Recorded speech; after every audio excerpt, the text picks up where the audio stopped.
So in this video, I'm going to show an alternative to some of the decimation that we did in my previous video. Playing around with it a little bit.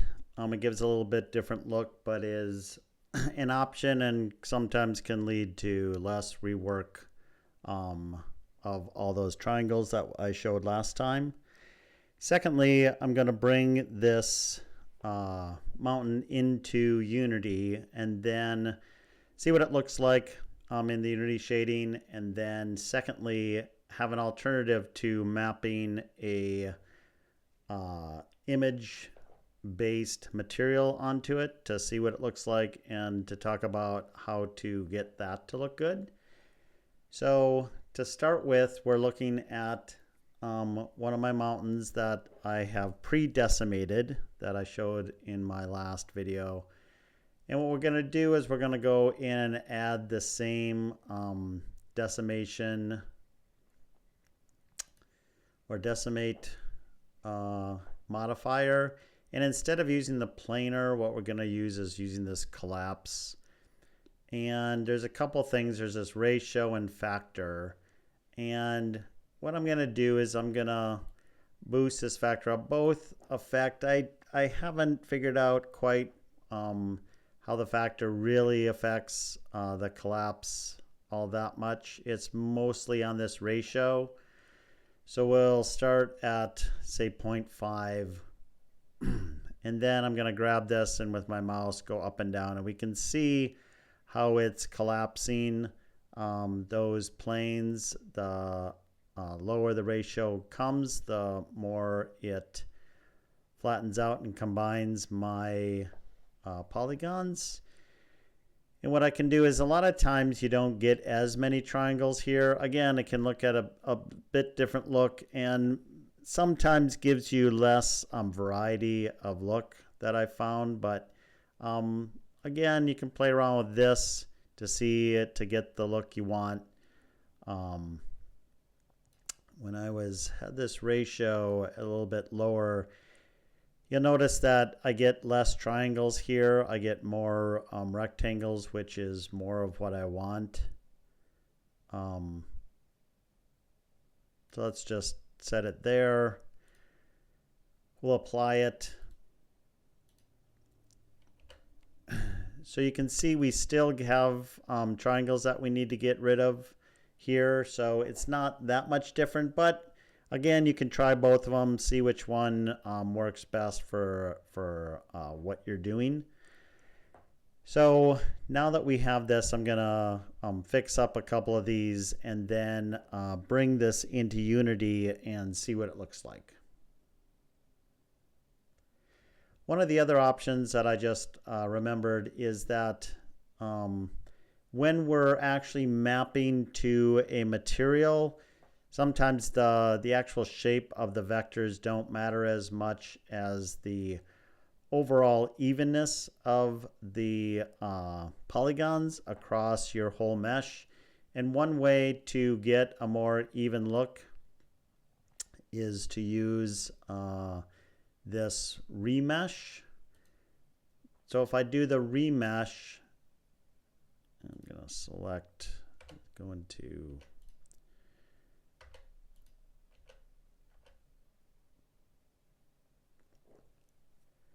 I'll just go into object mode, and when I do my remesh, again, I have some options here. Well, that's an interesting option. So if I go and apply this and go into, you'll see what it did is it created a new mesh over my whole surface. Let's go back into this. Let's undo this. And again, this these values can control how many it does. So if I increase this number, it can increase the actual number of polygons in it. So you can see this gives a much more smooth look. Again, it's an option for modifying the shape of your mountain. Depends on exactly what you want to do. Just thought I'd show that option. Let's just go and undo this. All right. Now let's bring this into Unity and see what it looks like. All right, so next we're gonna bring this into Unity. So we'll go to File, Export, FBX. I've already got my path in here to a folder in my Unity project. And what I've done is I have selected objects here. I have deselected camera and lamp because I don't want to export those with my object. I have applied transform with this Y up and -Z forward, which generally gives you what you want as far as a rotation without having to set a rotation on your object once in Unity. And then we'll export it here. We'll go over to our Unity. I see I have my low poly rocks 5. I'll drag it on. Now you'll see it's quite large. This is one thing when you're making objects in Blender to bring into Unity, you should pay attention to the scale. Obviously I've made this a lot bigger than necessary. Obviously you can scale things down without an issue, but just something to keep in mind. Also, the center point, you'll notice that my 0 point of my object is kind of at the one end of my rocks. And if we look in Blender, we can see this little yellow dot. This is the center point of my object. So I can change my center point to something else by doing this set origin. If you do origin to geometry, it will set it to the center of geometry, but that's too high. So what we really want is we want it centered right around at the base, at the bottom, the Z bottom of my rocks. So if we kind of look and move this toward the origin, I'll just say grab Y right there.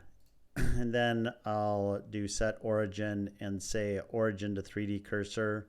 Of course, this circle with the 2 lines is a 3D cursor, so now it's more in the center of my object. Not a huge deal when moving around, but it's kind of nice. Makes it easier when manipulating your objects in Unity. So we'll go back to Unity. Again, I'm going to be going through some lighting stuff, but here I just set up a basic directional light so we could see it. I didn't update the triangles, so you can see why we want to flatten out the triangles. We have these triangular shapes which are not really, don't look that good.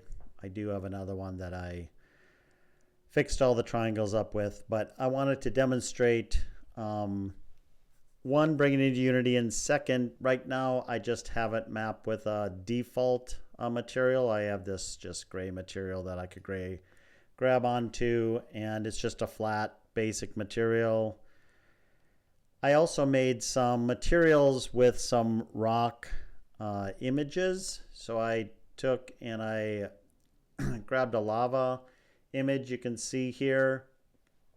And then what I did is I brought that in and I made a material out of it. So if we look at the lava material, I just dragged that lava image onto my base map. So I also made this normal map. So what is a normal map? Well, we talked about normals in my previous one, which is a vector that comes perpendicular to the plane. And if I don't have a normal map, my image is going to look rather flat.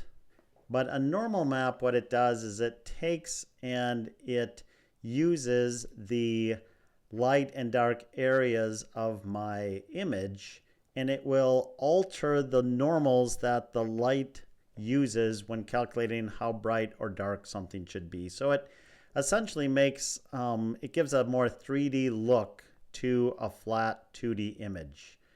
And here's my lava normal. So you'll see usually there some form of purplish look. I don't know what the format is. You do, when you bring it in, have to set this texture type to normal map. when I look at it. And if there is converters online that you can use for taking an image and creating a normal map. If you go in and just do a search for normal map conversion, a couple of them come up. They're pretty easy to use. Just drag your image onto it, and then it'll create a normal map, which you can then download. And of course, in my material here, my normal map I dragged onto this item here. So let's take that lava and drag it onto our image and see what it looks like. So what we can see is this one looks pretty good. It's kind of stretched here. It doesn't look great, but it looks okay. But something weird happened on this one. Why does it look different? And it's all stretched out and weird on this part, but not on this part. So to figure out how to make it look good, what we need to do is go back into Unity, or Blender, sorry.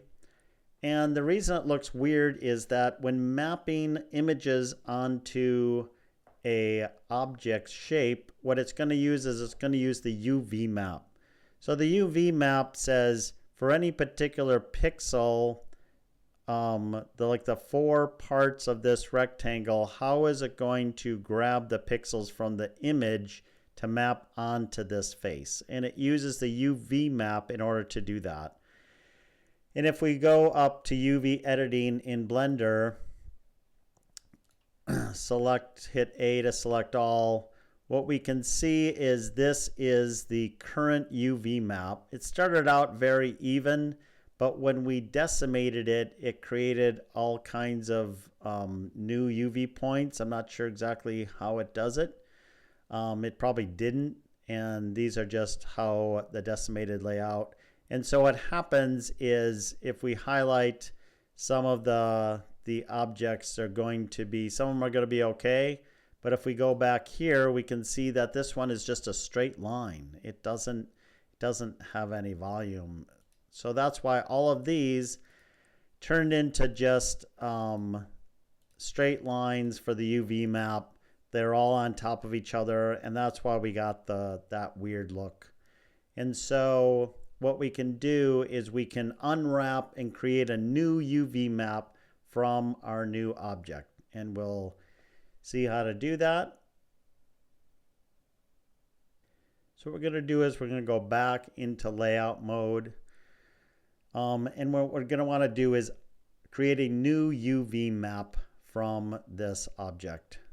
So one way to do it in object mode is to come in here, and the issue is we don't see any options for UV unwrap. And that's because we have to be in edit mode. And what we want to do is we want to select all the faces. You can just do a UV unwrap for a certain selection of faces if you want to just select a small number. But in this case, we want to re-unwrap all of them. So we'll select all of them. We right click. And you can do a couple different options. If you're creating just a view scene that's only going to be seen from one angle, you can do this project from view. And it'll create a UV map specifically for how I'm looking at it right now. But in my case, what I want to do is this smart UV project works pretty well. So if I come in there and then I select UV editing again, what you'll see is it created a new UV map. I think maybe based on the heights and kind of how it grouped together the different faces. But so now I have a new UV map that's going to work much better. And so if I go back into layout mode, I am going to export this again. I'm going to export it to the exact same object I had before. Come back into here, and now you can see it looks much better.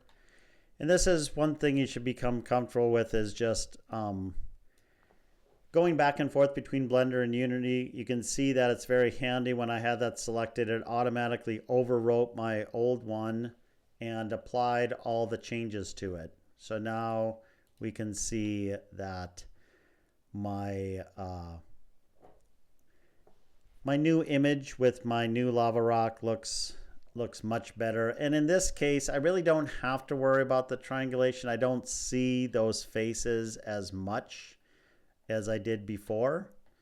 You might want to add and modify the look a little different when you apply a image onto it versus just the flat look.